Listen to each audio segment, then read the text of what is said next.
Hello, welcome to Horror Court Trash Over, the show that discusses all of the masterpieces and trashterpieces of genre cinema. I'm Gary. And I'm Chris. And Paranormal Activity is over. Yeah. We've moved on after it being a big part of our lives for 2 weeks. It really was. It took up a lot of my life.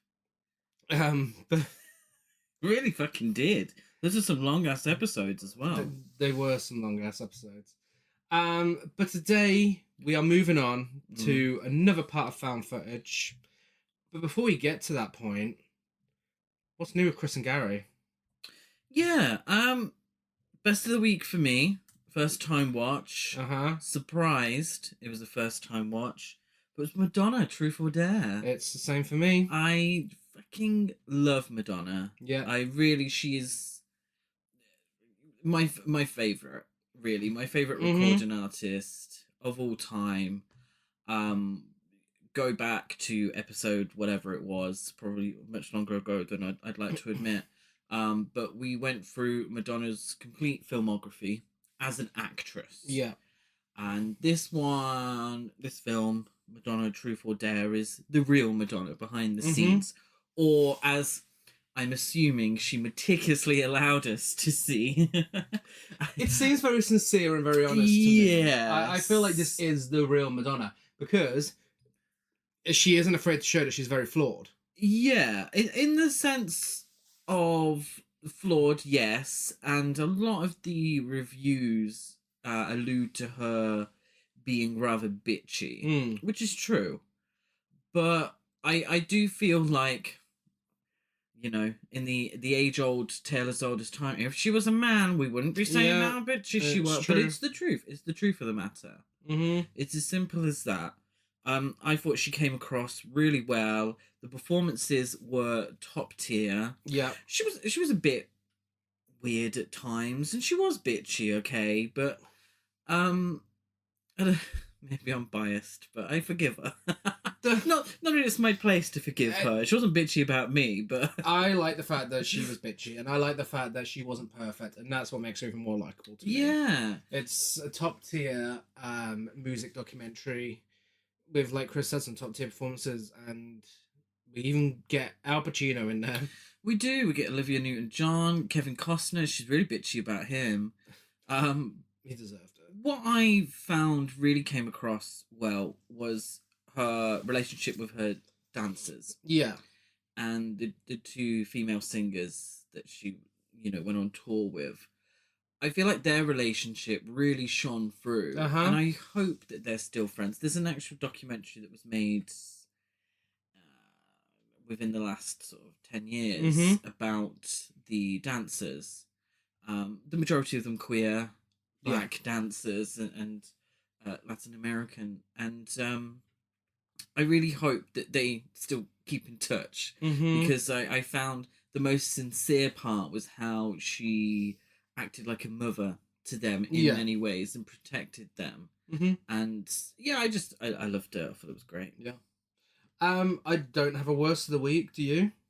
I don't know. So I have a second best of the week, and that is X-Men 97. Ah, yes, of course. Which we've started, and oh my god, this is maybe on par with WandaVision for me for best Marvel TV show since they started doing TV shows. X-Men, the series, was a big part of my growing up. I'm sure it would have been yours as well. Absolutely. Camp, countless queer allegories to look into, and this is made for people who watched it back then. This is clearly made for that audience, and it is dark. There's a horror episode, but it's camp, it's queer, it's everything X-Men needs to be. It's very exciting that we're at such a good place with this series so many years after it stopped airing.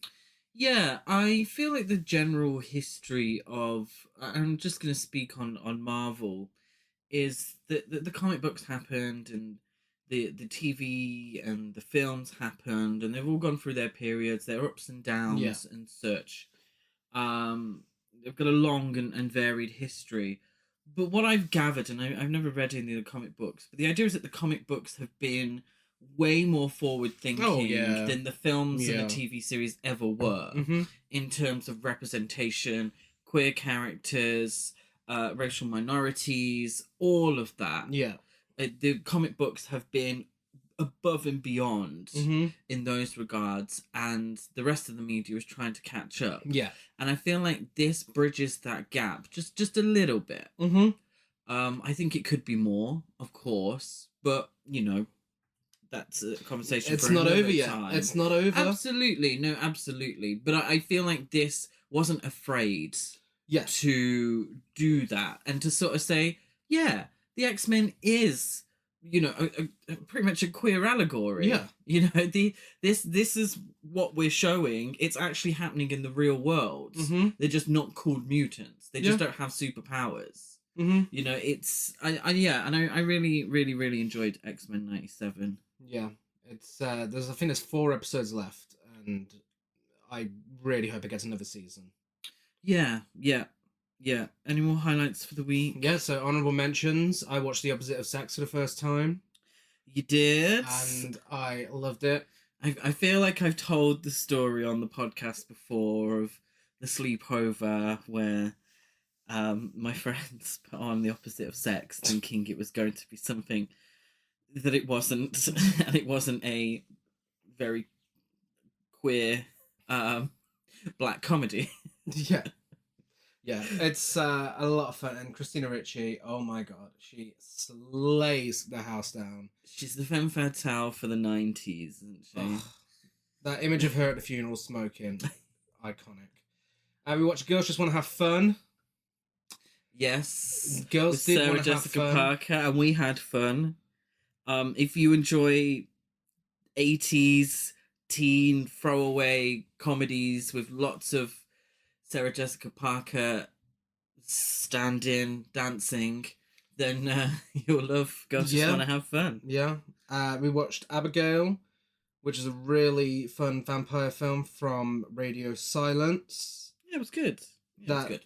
Started out as a Dracula's Daughter remake. You may recall we covered on the podcast. Yes. Very much still, the roots are still there. But yeah, it's a lot of fun. It doesn't break into new ground, it just does what it needs to do. We watched No Contest, which is the kind of erotic thriller, classed as an erotic thriller, but kind of erotic thriller, female take on Die Hard, starring the queen of erotic thrillers, Shannon Tweed. Yeah, we maybe missold PPI on this one because it was more akin to an action film. Yeah. But fucking hell, was it entertaining? Should have been a blockbuster. Really, absolutely. It was direct to video, Shannon Tweed, but amazing. Really, just great fun. And I have some separate honorable mentions. I have some books to shout out. I don't know why. Call it early midlife crisis, but I've been listening to a lot of gay romance novels this last week, and I found a new favorite author in Adam Silvera. So I've listened to on Audible. What If It's Us, Here's to Us, More Happy Than Not, and History Is All You Left Me. So I think I kind of started at the wrong point. So when I listen to What If It's Us and Here's to Us, it's very much a nice little romantic novel about 2 gay boys coming together, the world bringing them together, the universe bringing them together. Are we meant to be? Are we not meant to be? The second book continues this. It's co-written by Becky Albertalli, who did Simon vs. the Homo sapiens Agenda, the book full of Simon. But then I listened to more of Adam Silvera's books and realized he is more than just, here's a happy gay novel kind of guy. So More Happy Than Not is kind of like Eternal Sunshine of the Spotless Mind. It's about a company that erases memories, and this guy, his dad, he commits suicide, and then he wants his memory rewritten when he comes out as gay and has a rough time with that. It's a very heavy themes. And History Is All You Left Me, also quite dark, about someone whose ex-boyfriend dies, and he forms a friendship with the new boyfriend to try and figure out what went on. Very refreshing to have these books focus on characters that aren't always your conventionally attractive, well-built, white gay guys. Because that's mostly what we get in media. Yeah, of course. It's mostly what we get. And these go way deeper. Look at some low-income backgrounds, for example, with one of the books. And it's a lot more diverse than I was maybe expecting for some what I thought might have been throwaway novels, if I admit now, just to listen to whilst I'm working. But History Is All You Left Me is one of the best books I've ever read. It's fantastic, and I really hope we get some sort of TV series or film deals for them, because there's a lot of potential. Yeah, nice. Yeah. It's got Netflix. Yeah, all over it. I think HBO Netflixy. may have picked up More Happy Than Not, but a few years quite back, racy? Kind of, yeah. So technically they're young adult novels, but that's what I went in believing anyway. But it was kind of like, oh no, this is really, yeah. But yes, so go and check those out if a bit of gay romance is your thing.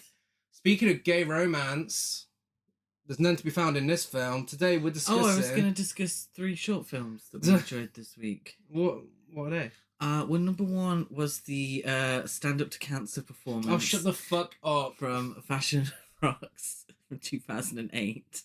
This is starting out to be our gayest episode.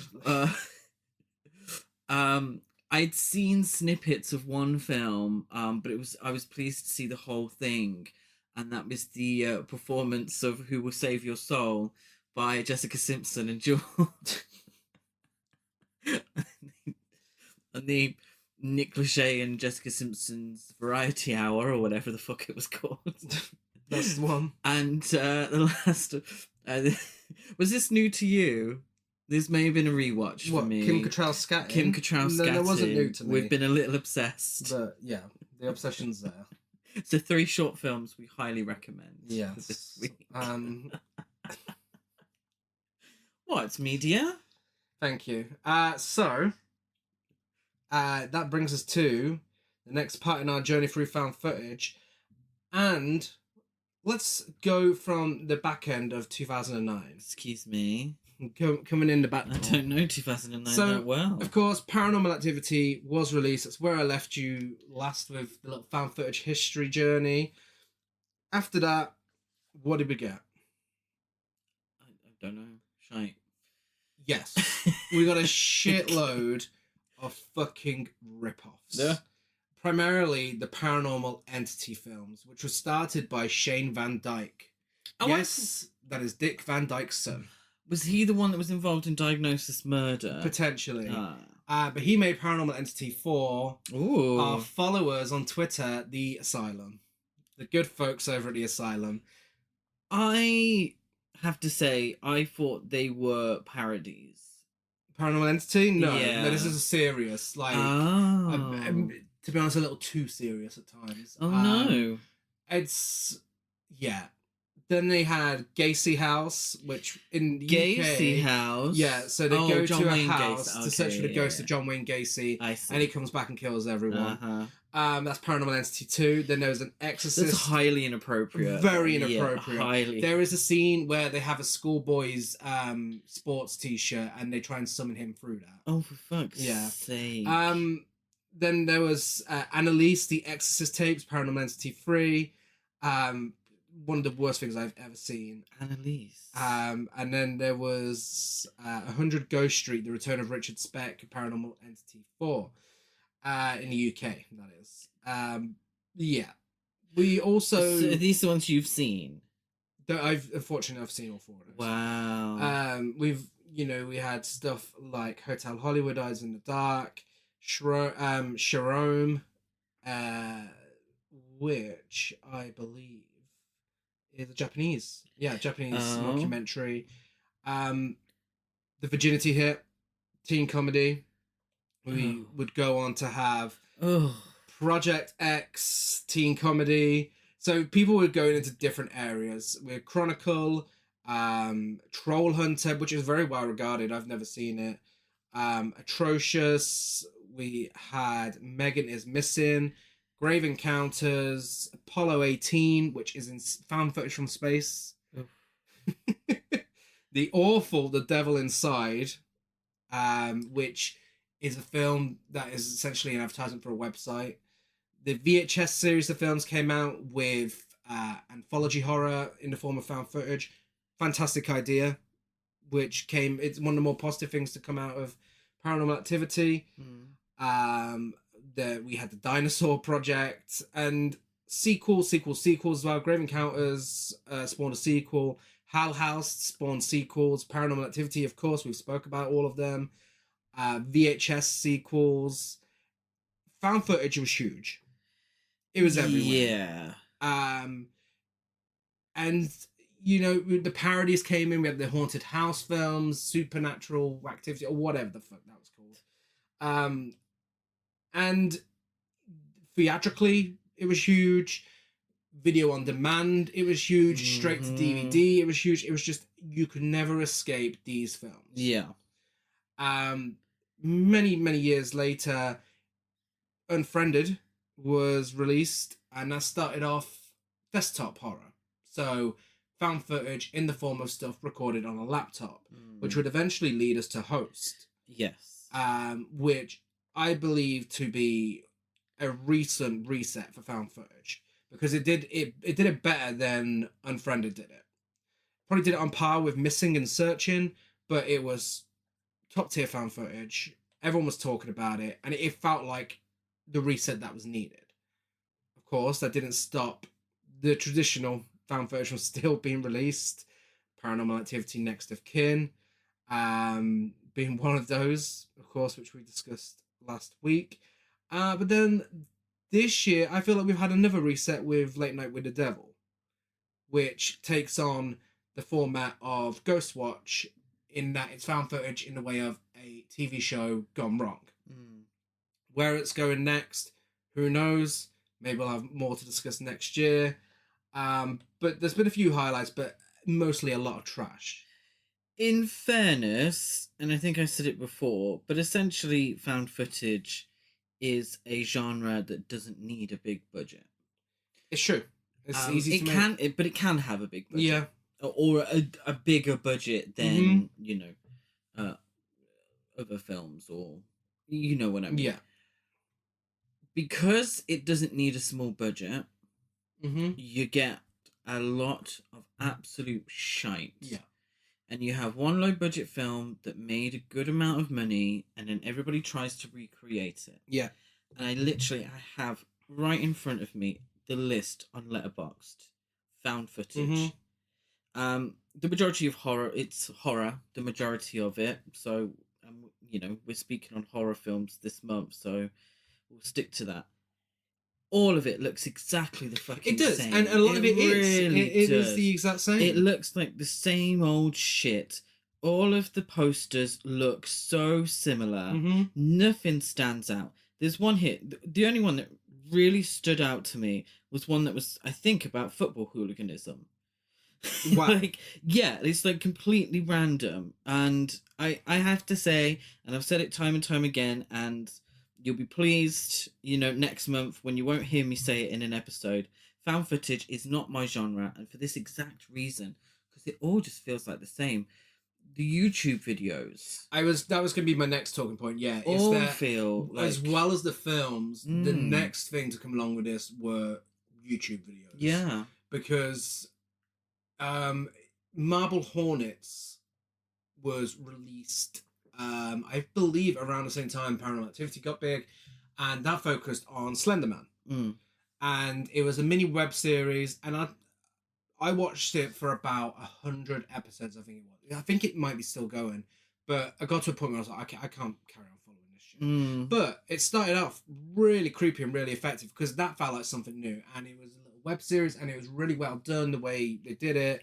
They made Slenderman look really creepy, but because of that came so many fake YouTube videos. This is a ghost in my house. This is that. This is this, and it's fun to watch sometimes. Yeah. But oh my god, there's so much of it, and I think this is the problem. Is YouTube videos aside, when it comes to found footage in general, is when Blair Witch Project came along, when Paranormal Activity came along, there wasn't a lot of it. There was some found footage out there, but there wasn't a lot. So then whenever something tried something new, it was huge. Yeah. Like when it dared to go against the norm of what you'd expect from the genre, it was huge. But then because there's so many after Paranormal Activity, it allows for less standouts. And that's why stuff like Host and Late Night with the Devil stand out so much.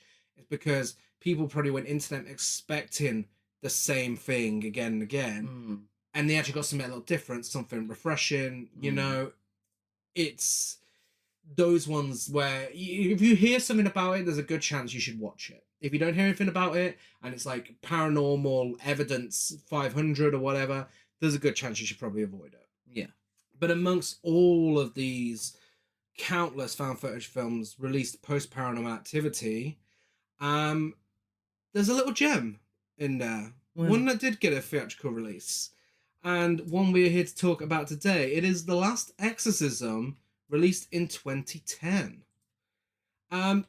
This could have fallen to the wayside easily, but there's something about this one that I really, really enjoy, and I think it tries to do something a little different. There's some really interesting themes and ideas in here that I think is worked into the found footage aspect of it really well. Yes, I agree. If you looked at any of the marketing, you'd think it's another of that kind. They knew how to get asses in seats. Yeah, and we'll get on to that. But I do think it does dare to do things a little differently. I question if it's by design. But there is a lot that I did appreciate with this one, actually. Yeah, spoiler warning is now in effect.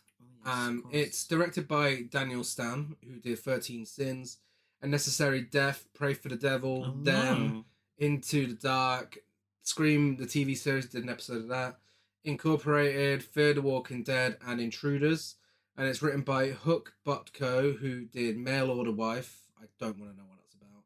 The Virginity Hit, The Last Exorcism Part 2, Lucky Them, The Last Exorcism Part 2. Oh my. Did we watch that? No. Oh, okay, good. I did, unfortunately. What a hot piece of garbage that is. Oh no. It's not found footage. And it is everything that the trailer for the first film wants you to believe it is. It's basic mess. Yeah. And Andrew Gerland co-wrote this, and also The Last Exorcism Part 2, also Mail Order Wife, also The Virginity Hit, and also Lucky Them, but also wrote Cheats, The Gabriels, Friends from College, Santa Inc., Platonic, and more. Director of, or some involvement in Bad Johnson. Okay. Would you like me to tell you what Bad Johnson's about? With its 2.1 on Letterboxd. Do you think it's more or less iffy than what Mail Order Wife is probably like? Mail Order Wife, I also know what that's about. Okay. But I'm going to go with Bad Johnson instead. Okay. Not Babs Johnson. Don't get excited. It's Bad Johnson. Say hello to his little friend. Women are practically throwing themselves at Rich, and he can't seem to control himself. But he continually blames his penis, which seems to have a mind of its own.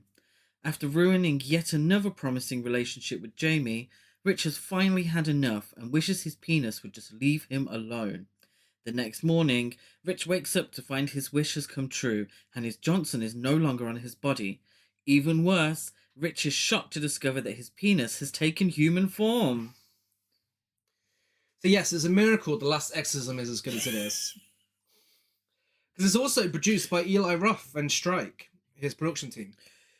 The team seem to be comedy writers. Yeah. Or they try and be comedy writers.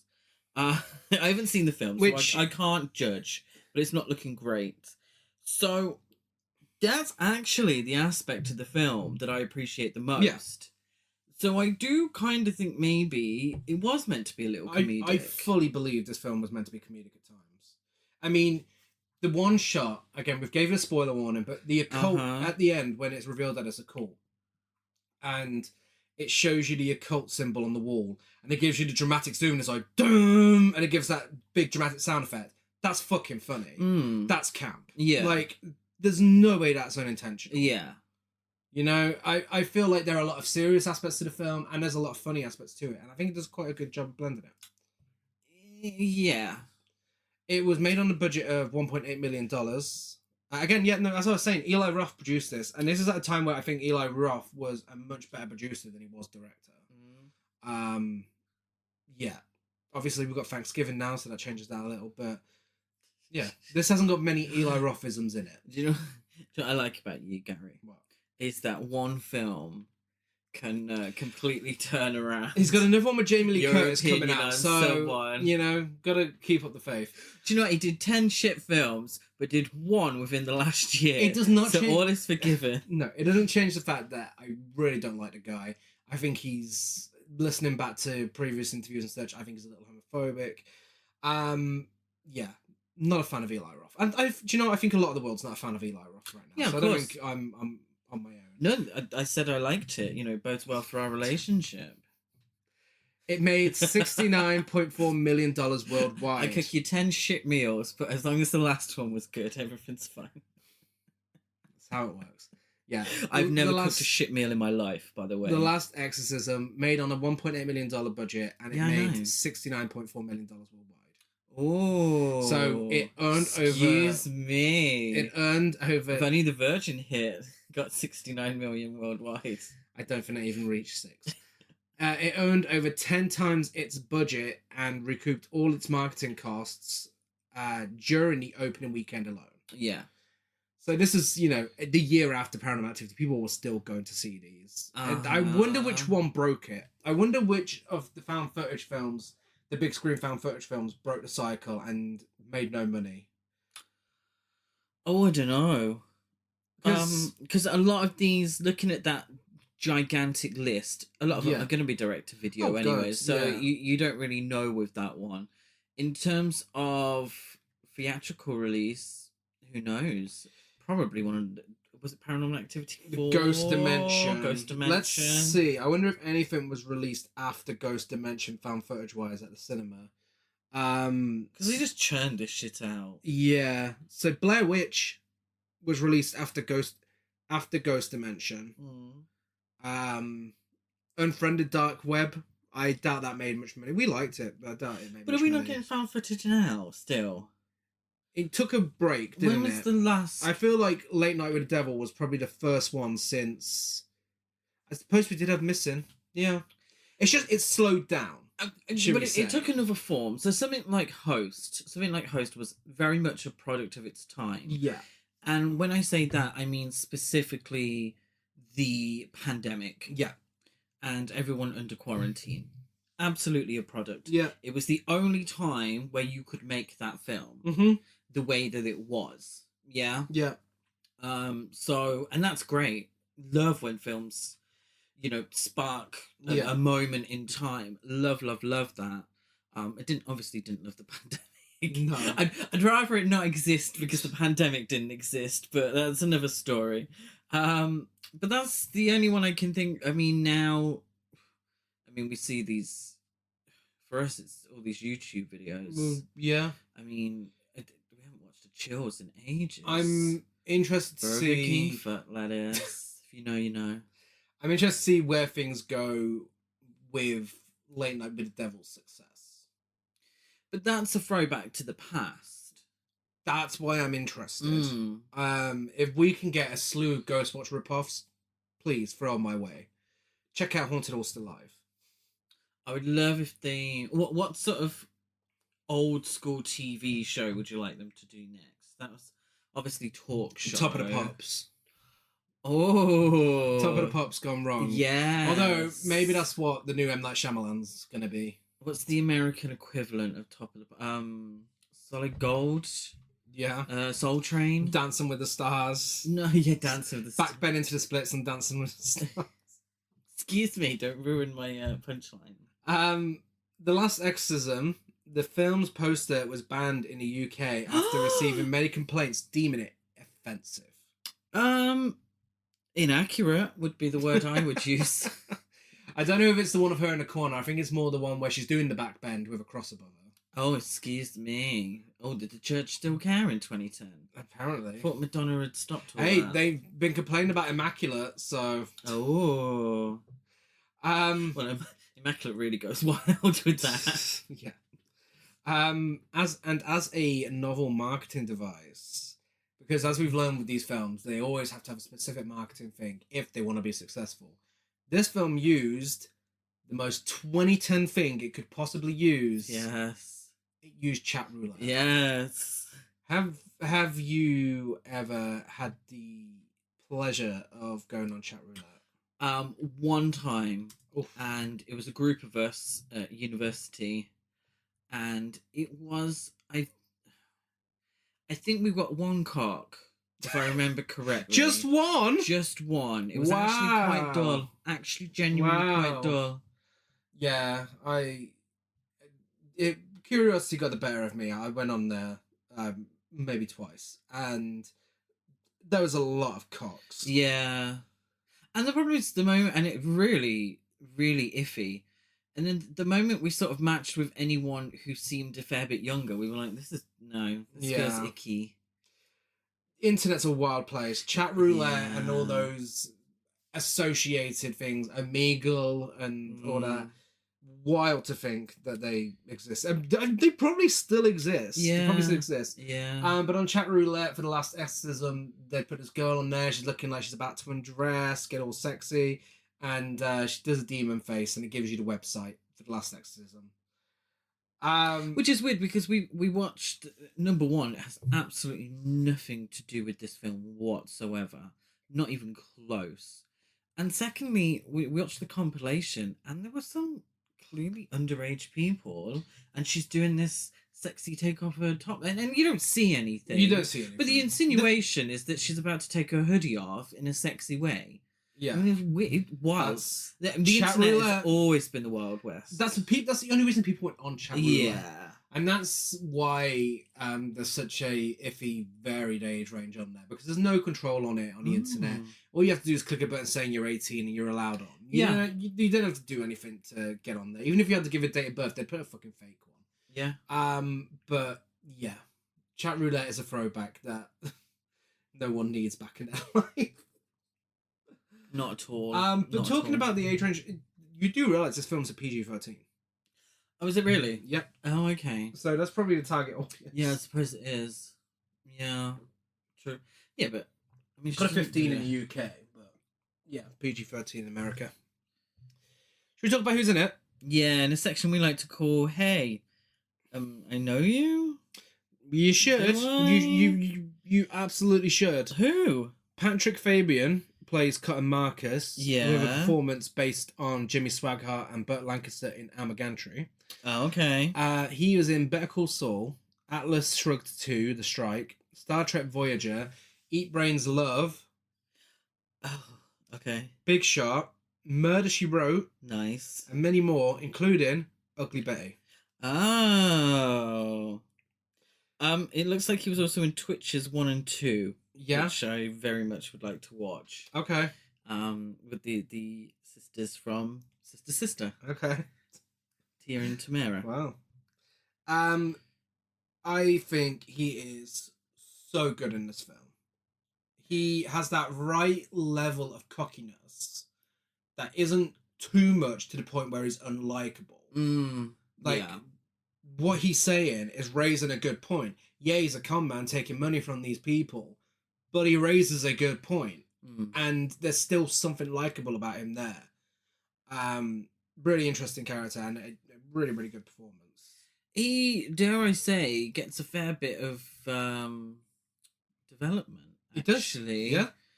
You learn quite a bit about him. Not something you often find in found footage. No, it's quite... Well, I mean, the documentary, the found footage part of it, is about him. Yeah. So, of course, we're going to get a decent bit of backstory. Yeah, and like I've been saying recently, usually well-known actors, you should throw them in a found footage film, it ruins the effect.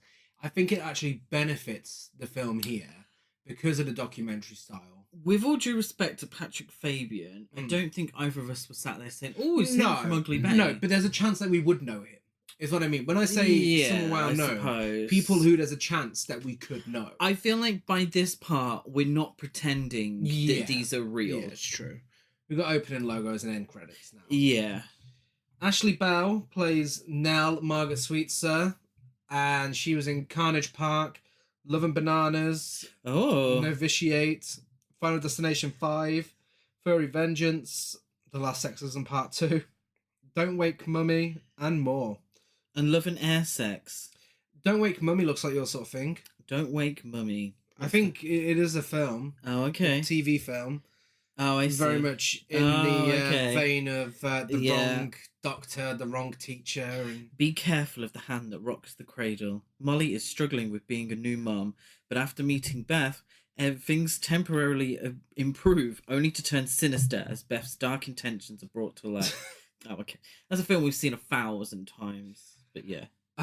So Ashley Bell spent over a month researching the role, including a study of several manias, and she did all the cunty bends and snaps and contortions on her own. Ooh. No special effects were used because she has hypermobility, which is an exaggerated increased mobility or loose joints more flexible than ordinary. A very common problem with which affects more than 15% of the world population without it involves a pathology. She delivers the best performance of the film, I'd say. Yeah. What's difficult is the fact she's meant to be 16 and she was 24 at the time of filming and she does not look 16. With all due respect, she looks 24.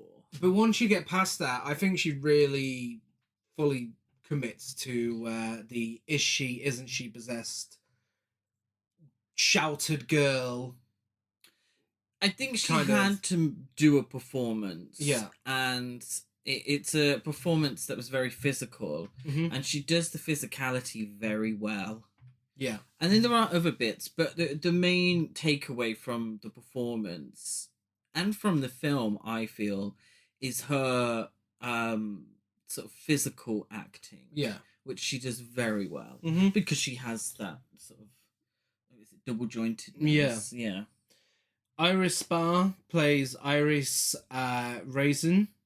She was in Hacks, Curb Your Enthusiasm, Svetlana, the Omen remake, the Poughkeepsie tapes, Good Girls, Happy Times. She was in Friends. Oh, nice. Coupling, and more. Okay. Doesn't get a lot to do. She's, mostly behind the camera. Yeah, pretty much. What was her job, by the way? I wasn't really sure. Sound person. Oh, was she sound? Yeah. Oh, okay. Lewis Herfun plays Lewis Sweetser. He was in an episode of Murder, She Wrote we've both seen. Oh. The Christmas episode. Really? Uh-huh. He was in The Mist, The Last Exorcism Part 2, The Night Agent, The Peripheral, Westworld, and more. Okay. Yeah, looks like a bit of a B-movie actor. That's cool. Nice. And finally... Cheesecake Casserole. He was in Cheesecake Casserole. 4 best friends get together for one last weekend before college graduation to finally confront the secrets that hold the key to the rest of their lives. The Cheesecake Casserole recipe? I don't know. I mean, I'm looking at the poster. Oh, that is a cheesecake. Oh, a cheesecake with a saucy lady on it. Ooh. Oh. Okay. Wow. Yeah. Starring Tori DeVito. I'm not sure. Yeah. Oh, sorry. Tangent. Apologies. For the second time this month, we have a star who has gone on to bigger things and had this as part of their early roles. Found footage as part of their early roles, and both of these have been in 3 billboards outside Ebbing, Missouri. The first one was Catherine Newton in Paranormal Activity 4. This one, it's Caleb Landry Jones as Caleb Sweetser. So 3 billboards. He was in Get Out, X-Men First Class, Twin Peaks, Finch, Contraband, Nitrum, which a film where he should have had awards recognition, by the way. Oh yeah, he was very good in that, wasn't he? Yeah, and more.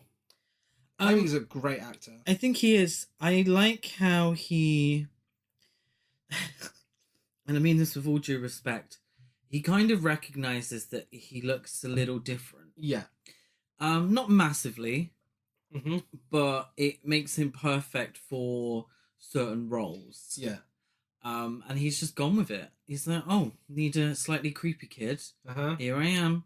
Need someone who's we suspect is a little off off the hinges during the whole film. Yeah. I'm here for it. He goes against that in 3 Billboards. He plays against type, but I think he does it best in Get Out. I think probably his best performance. Yeah. Well, no, I mean his best performance is Nitram, but as the creepy sibling, well, he's quite creepy in Nitram as well. Isn't he? That's true. Yeah.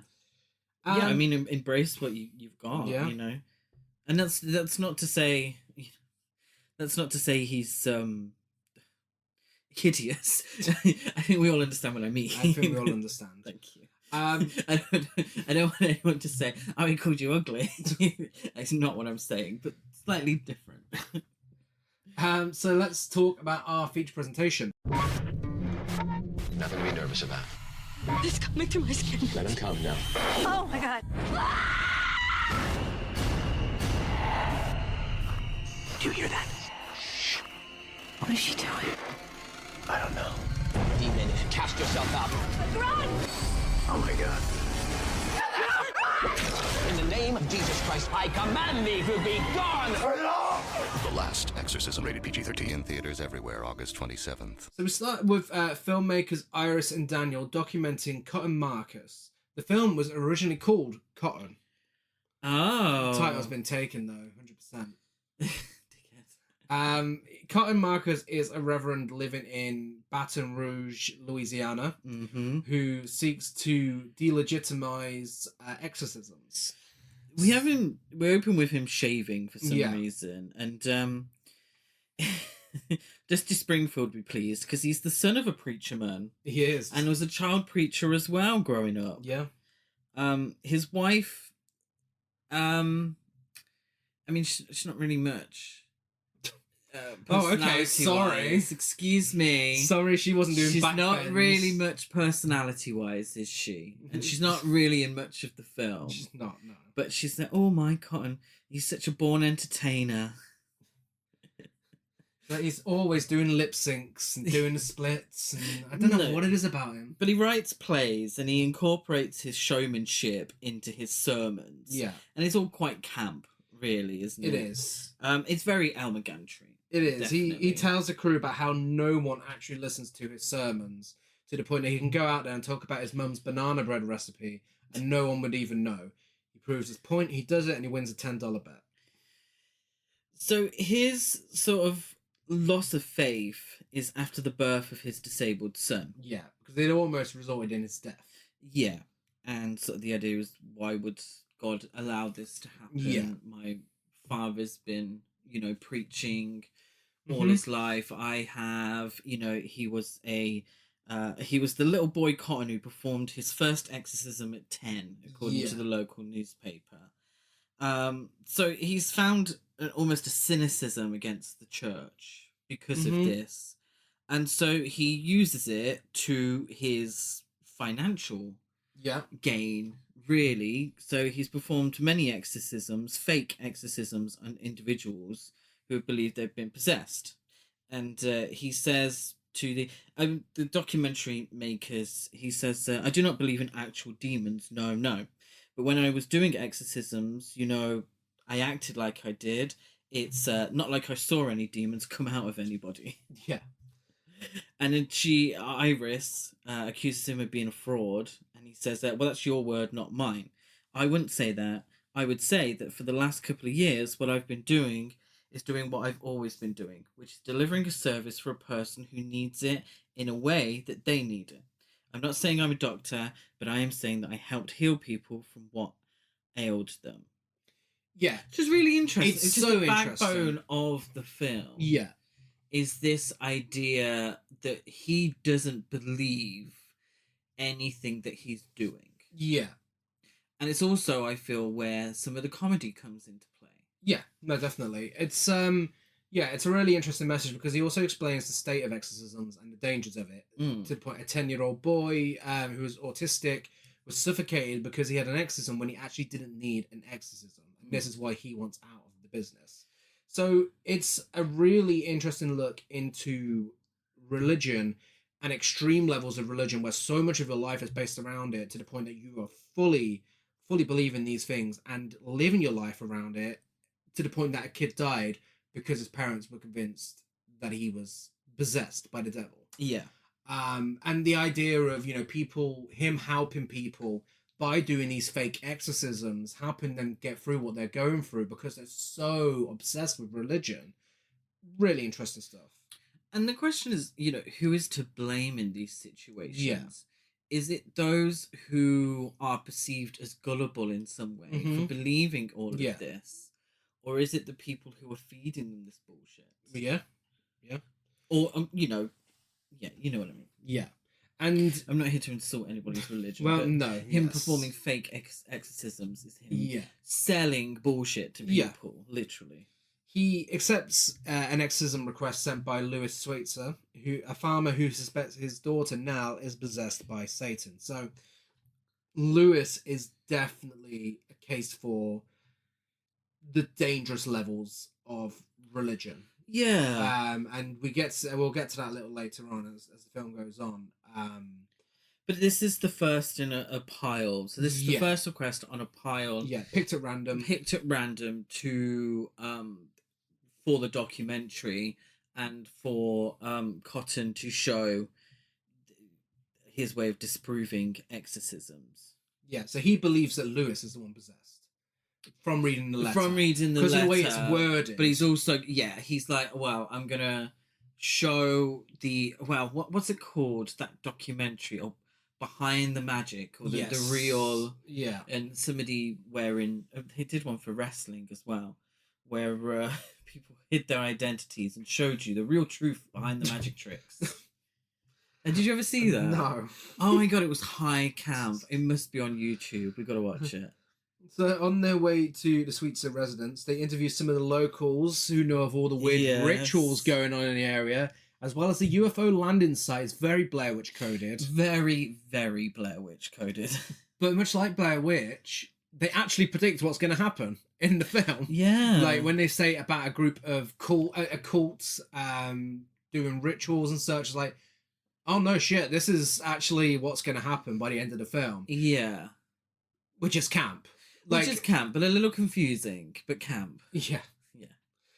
They also bump into Caleb Sweetser, Lewis's son and Nell's brother, who throws mud rocks at their car and tells them to go home. He says, they ask him for directions, not knowing who he is. And he says, you want to take this road and go straight. You'll see things you've already seen before.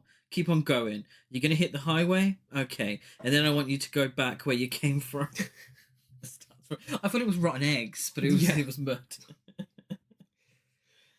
Marcus interviews Lewis and Nell, who tell him about the mother of the family dying and the animals on their farm dying, something Nell is blamed for. And Nell shows off her flute playing skills. Yeah, I call it a recorder. Is it a flute? I think it's a flute. Okay. Yeah. I don't know the difference. We've happened so many times on this podcast. Just British. Someone please come and give us a lesson on the difference between recorders, flutes, and clarinets. But I get the idea that, we get the idea as the audience that Nell doesn't know what to do with her life. Yeah. Like, how is she supposed to know what's right? Yeah, so he's locking her up. She can't help the way she feels. Yeah. But her life has been, in many ways, so overprotected. Mm-hmm. Shut the fuck up. She is very Britney Spears overprotected. This is the point where it's like Lewis, in many ways, before the cult reveal, is the bad guy in this film. Because he's keeping her locked up there. She doesn't know anything about the outside world. And now he thinks he's trying to protect her. But he's keeping her locked up and just fucking drilling her head with religion. And, telling her straight up that she's the one murdering all the animals on the farm. So, she fully believes she's possessed. Yeah. Because of him. Yes. And this is when Marcus realizes that it's Nell that he's dealing with. He's like, well, I do not like dealing with kids.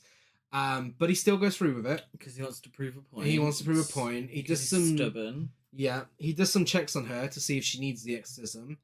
to the point where, and at this point, she tells Iris how much she likes her Doc Marten boots, so she gives them to her. Something that had to happen because the insurance company refused to cover Ashley Bell for exorcism scenes on barefoot. So she needed boots. So she had to have these cunty Doc Marten boots. Marcus makes Nell put her feet in a bowl and makes the water bubble up to confirm she needs an exorcism. So he uses his old magic tricks. He does. To make them believe that Nell is possessed by a demon. Yeah. The demon called Abalam. Yeah.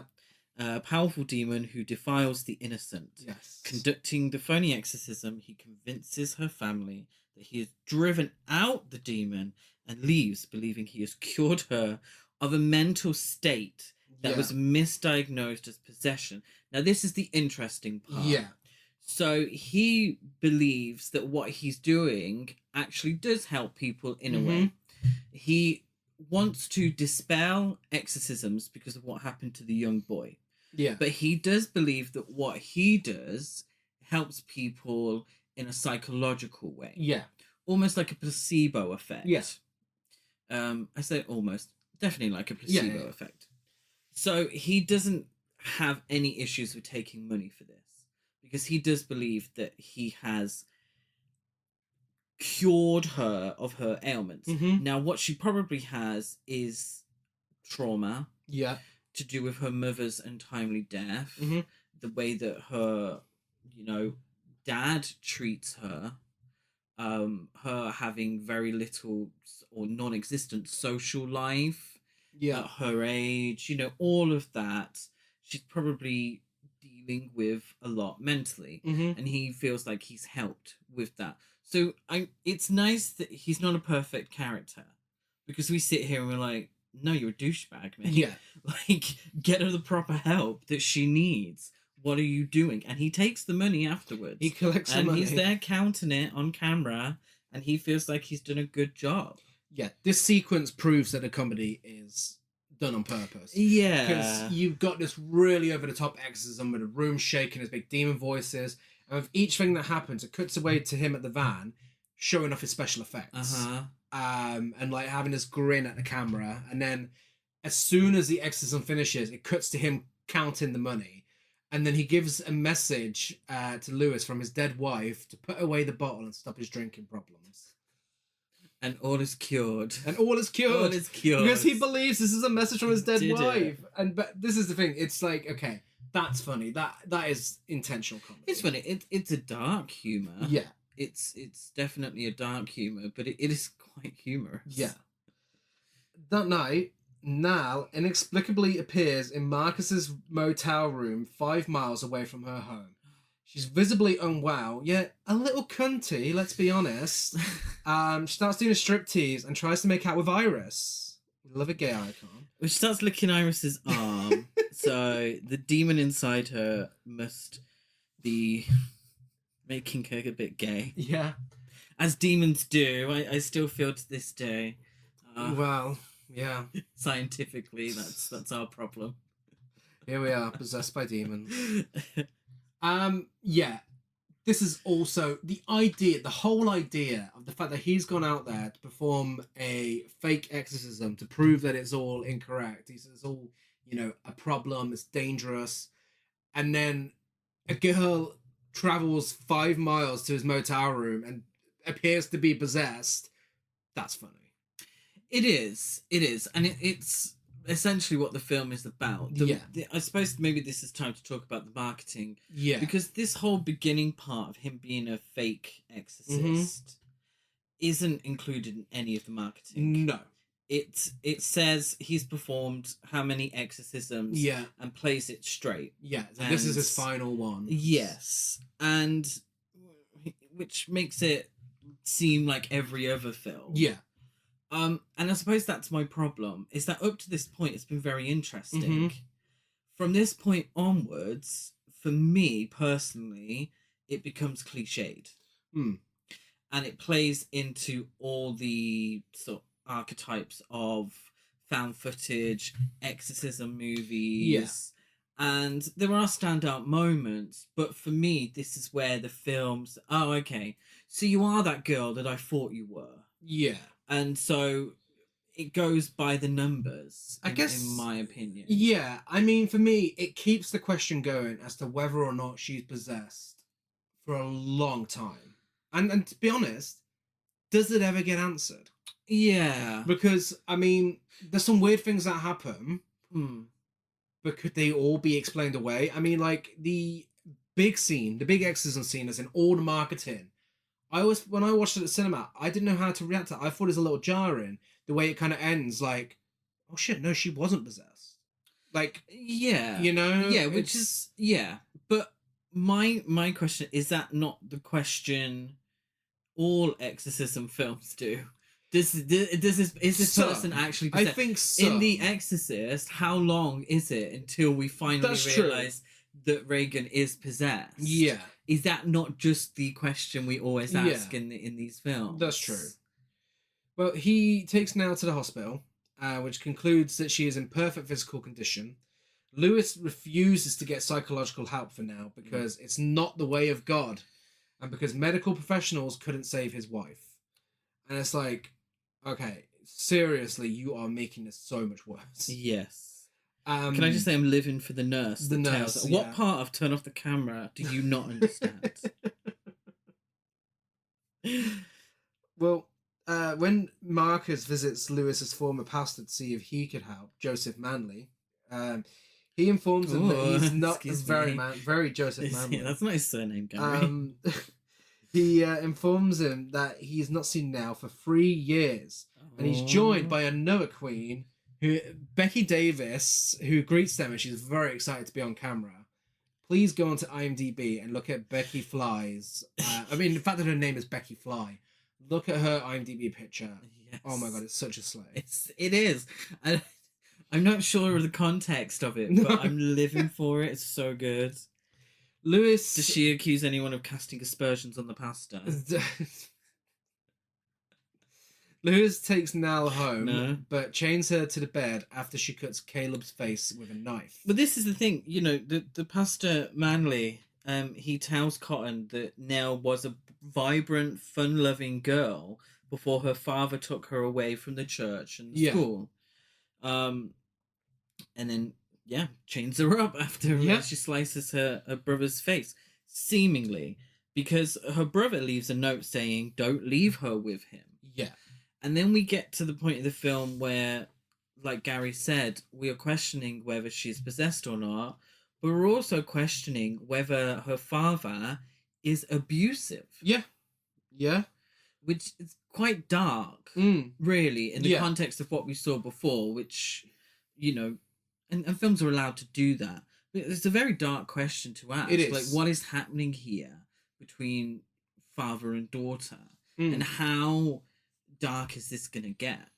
Yeah. Because we then find out in the film that she's pregnant. Yeah. Yeah. So they stay at the farm with her, Marcus, and the film crew, and they take her out of the chains. But before that, she's found standing in the hallway crying in a baby's voice before trying to drown a doll in the bath. And when listening back to the audio from what just happened, Nell is heard whispering things in Latin, just like Kim Cattrall when she's scatting with her husband. That was dog Latin. Sorry, that's dog Latin. With the upright bass. Nell plays the upright flute. But yeah, I think, like you said, it's very cliched, but I think Ashley Ball is so good to the point that she actually manages to make it creepy. Yeah, but at the end of the day, it's like, oh no, she's drowning a doll in the bath. It's like, we've seen this. But then we find out straight after that she's pregnant. Yes, which makes it different, which is like, oh my god, is this actually a story of abuse? Yeah. Is this where we're going? Because if you're going to do a 180 from your marketing, you know, go in this direction. Yes. But then I also say, oh, it's PG-13. Yeah. But, you know, like, really, if you're going to surprise us, and that sounds very cynical because obviously it's a very dark subject matter. Yeah. But if you're going to go in that direction, fully commit to it. Mm-hmm. I mean, it doesn't. I mean, it turns out it's something else. But it's a very dark question for us to ask. Yeah. Yeah. I just think it's unusual for a found footage film to have this many layers. Yeah. You know, to where that's even a possibility. Yeah. Yeah. Like, you don't know where this is going to end up. Mm-hmm. I mean, to be honest, the way he shuts her off from the world whilst he's just there drinking himself to death, I mean, is that not a form of abuse anyway? Yeah, of course. Yeah. You know? Yeah, of course. Well, later that night, Nell strips naked, stretches her head out a bit in the mirror, and sadly, brutally smashes a cat to death in the barn with the camera. Yeah. And then attempts to smash Marcus's head in with the camera, but Iris finds her just in time. It's insinuated that she's nude, apart from these Doc Martens. Yes. Which makes me laugh now because of hearing the reason why she still has these Doc Martens on. They're great Doc Martens. So, for insurance reasons, why did they just have her clothed? Like, why does she have to take it? Like, why does this have to be? And she's a 16-year-old, and it raises a lot of questions as well. Frankly, we don't see anything. No, of course not. But with the marketing, with the sexiness of the chat roulette, like, why are we getting this demon as hypersexual? Why is this being fed to us, this hypersexuality? May I remind you that the producer is Eli Roth. Yeah, we don't see anything, but why does she have to strip naked to kill the cat? Why is it insinuated? Why can't she just get out of bed and kill a cat? Yeah. Like, the scary part is her killing a cat. That's true. Iris and Daniel discover her morbid paintings, which depict Marcus before a large flame with a crucifix, Iris dismembered, and Daniel decapitated. I have to say, these are quite good pictures, really. She's a good artist. Yeah. She did one of the cat as well before she killed the cat. Yeah, I quite like them. Yeah, she's got talent. Cotton says, she's a 16-year-old girl, all right? We can overpower her if we need to.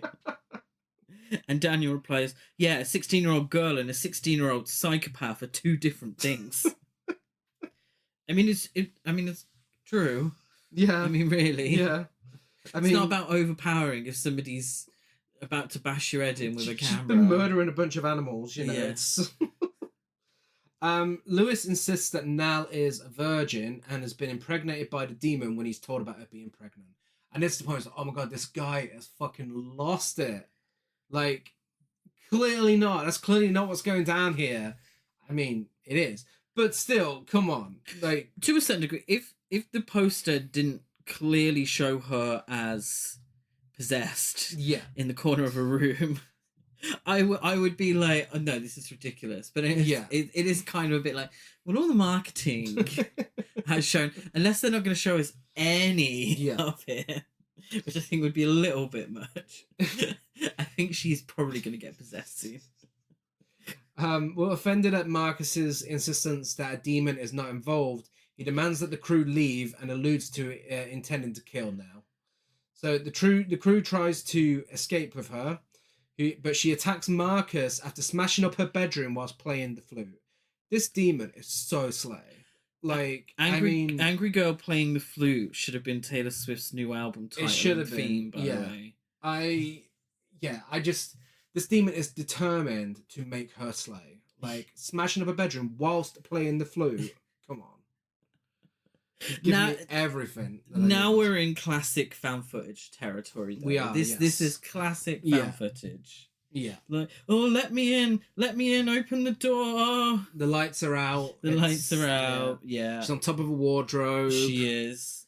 She's going wild in the aisles. But Marcus offers to attempt a second exorcism as Nell begs her father to kill her. Now, would you like to take this next bit? Your favourite sequence? Yeah, this is my favourite sequence. So, during the exorcism, Nell manifests into Abalam and asks Marcus if he wants a blowing job. Now, during this exorcism, we get the backbend into the splits. I was not ready. She says, if I would have lip synced for my motherfucking life today, bitch, I was motherfucking ready. She turns round to Marcus. Marcus Cotton, whatever his name is, and says, you lose. Splat. Into splits. You lose. Splits. It's she's breaking fingers. Yeah, she is. She's breaking. Oh my god, breaking boundaries. Could you imagine a lip sync for your life? Yeah, and you get a little countdown, whatever whatever song has a little countdown in, and you're breaking your fingers. You're countdown by Beyonce. 1, 2. Oh yeah. This is the standout moment, and it probably is the only reason I remember the film. It's the standout moment. I love it. You didn't even do the full quote. She's like, because her dad's like, oh my god, Marcus, do something. She's like, I'll do something, Daddy. Reverend, how about a blowing job? Yes, Queen. But this sparks something in Marcus. Where they don't it's like bad girls thriving, do they? Well, Good no, girls gone bad. They don't like bad bitches thriving. That's the one. Thank you. Marcus challenges that a demon would know the actual name of the act. It's true. And concludes that Nal is not possessed, but a disturbed girl who happens to be a little cunty on the side. Yeah. And I was gagged. In the cinema, I was gagged. I was like, okay, wow. She tells them she's Victoria Beckham, not such an innocent girl, and anguishes over losing her virginity to a boy named Logan, which Lewis rejects. He refuses to believe it. He'd rather believe she was sexually assaulted than believe that she had sex with someone. Well, believe that she was impregnated by a demon. Well, yeah. Then she was impregnated by some random local boy. Yeah. But I didn't expect this. This really took me by surprise. I thought, you know how these things go in these films. They usually go a certain way. The big, elaborate exorcism. And then the demon's gone. Maybe it's gone into someone else. Maybe someone's had to die for the demon. But no, I was like, oh, okay. I mean, it's technically that, but in a different way. Yeah. In an interesting way. Well, it gets even more interesting. Instead of going to the police, the crew decides to meet with Logan. They do. Logan, cute little necktie on. Little pink wristband. Yeah, he's got his Panic at the Disco, or slightly emo-y hair. Yeah, it's 2010. Yeah, he walks over to Iris and is like, "Yes, hunty queen, slay mama," and like, "Oh my god." Couldn't have got her pregnant. She was like, I mean, technically he could have, but it's unlikely. Yeah. They were like, so Nal is saying you got her pregnant. And he's like, oh my god, mama, kudos for saying that, spilling it. But I'm gay. I only had a brief conversation with Nal during a party at Pastor Manley's house 6 months ago. Even though Manley said he hadn't seen it for 3 years. Oh, here's the twist. I was happy to see a little bit of gay representation in the film. Do you know what made me cackle? Whilst they're discussing everything that's going on the drive back to Nell's place, Iris turns around and says, well, the kid was obviously gay. He wasn't lying. He was like, you saw her backbend into the splits, wait till you see mine. And then proceeded to do that whilst working, serving in more ways than one. They're like, okay. She threw one of the queers under the bus. We've got to see what's going on. It was probably the only boy she could remember. They probably did get on really well. Of course they got on really well. She probably showed him the backbend into the splits. Oh, the height of gay representation in 2010. They return to the Sweetser farmhouse, which they find empty and covered with occult and countercultural symbols on its walls. Oh my god. Did they even put Helter Skelter on there? Shit. They literally just wrote 666 in one part of it. It was a little cheap.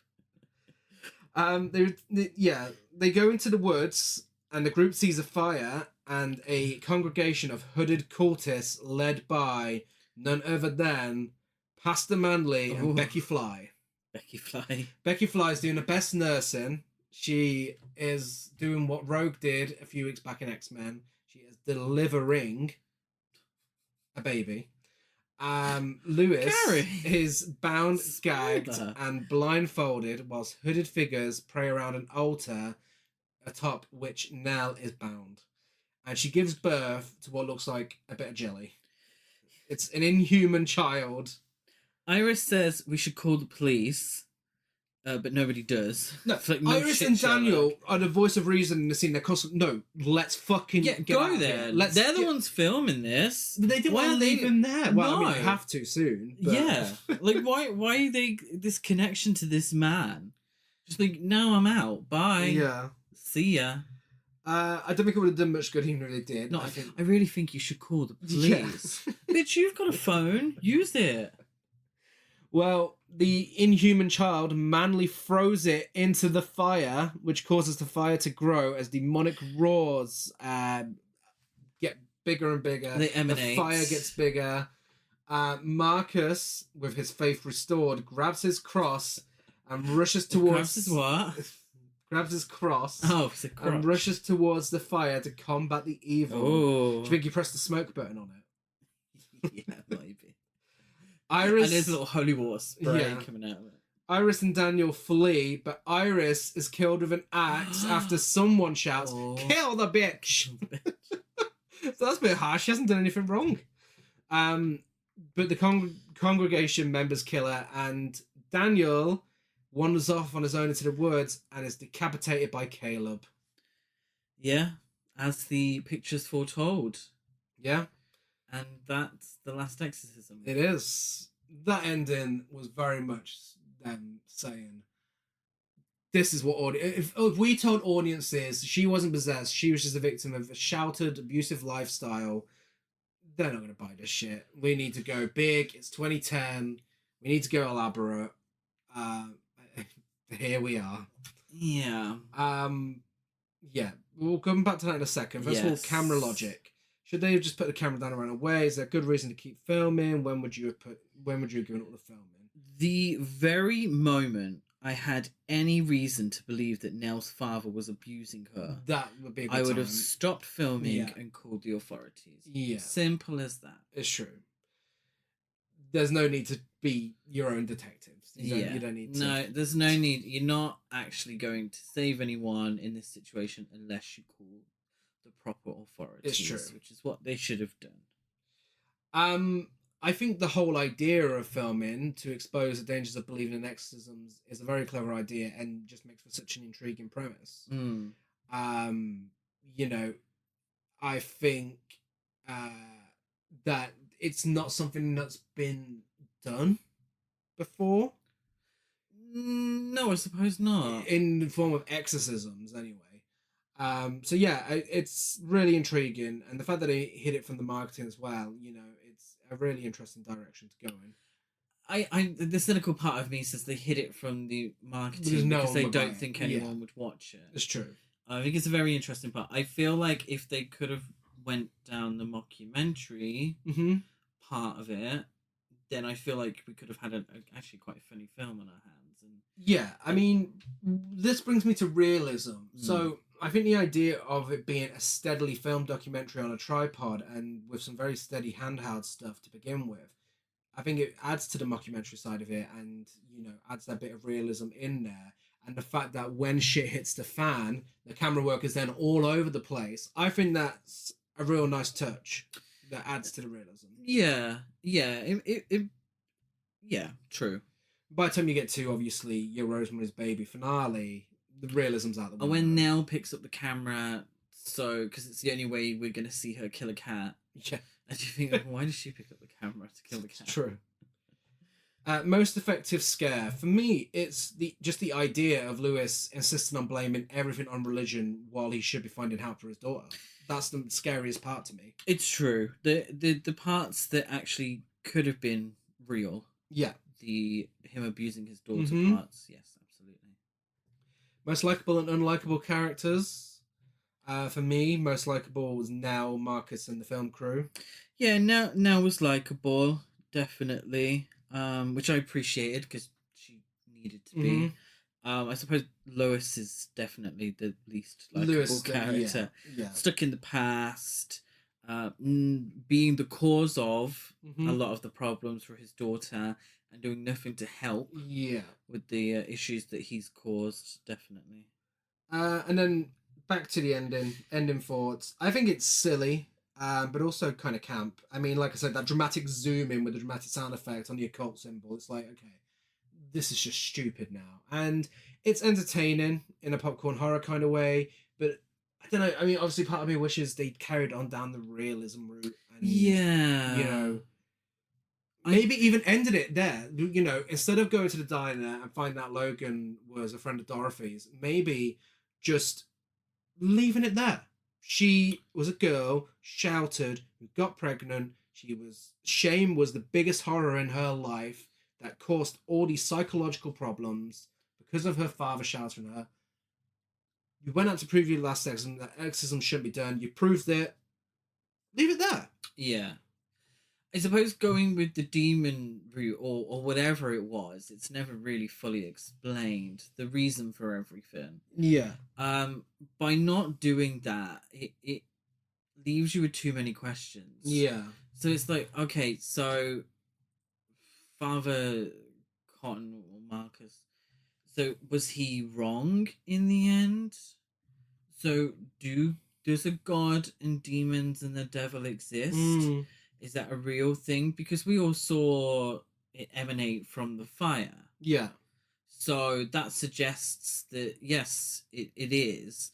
And then also kind of suggests that, yes, it was a demon that got her pregnant. Yeah. And she was, in many ways, possessed. So it completely takes it out of that grey area of what are we seeing here. And says, okay, yeah, we are fully into horror, we are fully into fantasy here. There was no doubt, which kind of annoyed me. And it felt so cliched. It really did. The whole cult, I don't know, I suppose 2011, I still feel like it was really done by then. Was this after Paranormal Activity 3? No, it's the year before. It was 2010. Was it really? Yeah. Oh, so I suppose maybe by this, maybe it wasn't overdone. But it felt really kind of out of place. I just, from where we started and where we finished, yes, it's wild. I suppose if that's what you're going for, you've succeeded.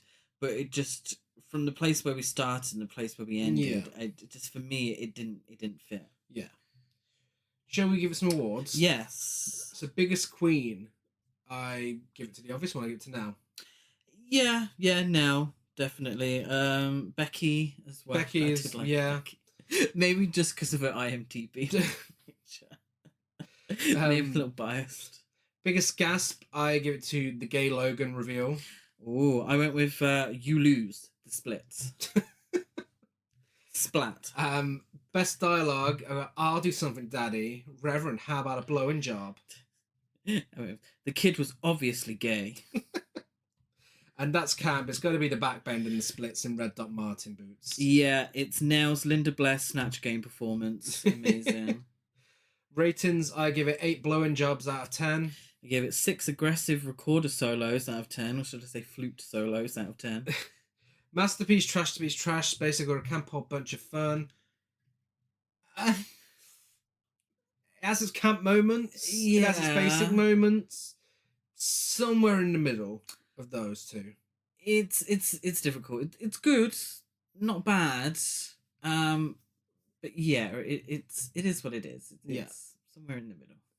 It's available on DVD, Blu-ray, and video on demand. And if you enjoyed this, I recommend checking out The Taking of Deborah Logan. Oh, and if you enjoyed this, I recommend checking out Behind the Mask: The Rise of Leslie Vernon.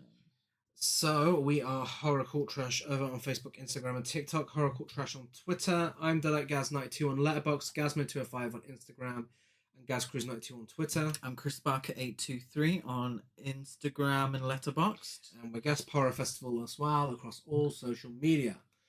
Give us a rate, review, and subscribe on iTunes, like, follow, and everything else. Next week, we are concluding Found Footage Month with an original versus remake with Wreck and Quarantine. Yes.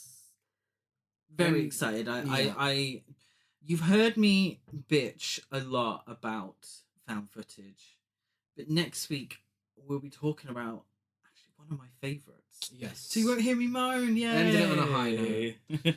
And Quarantine. We'll be back same time, same place next week. Bye.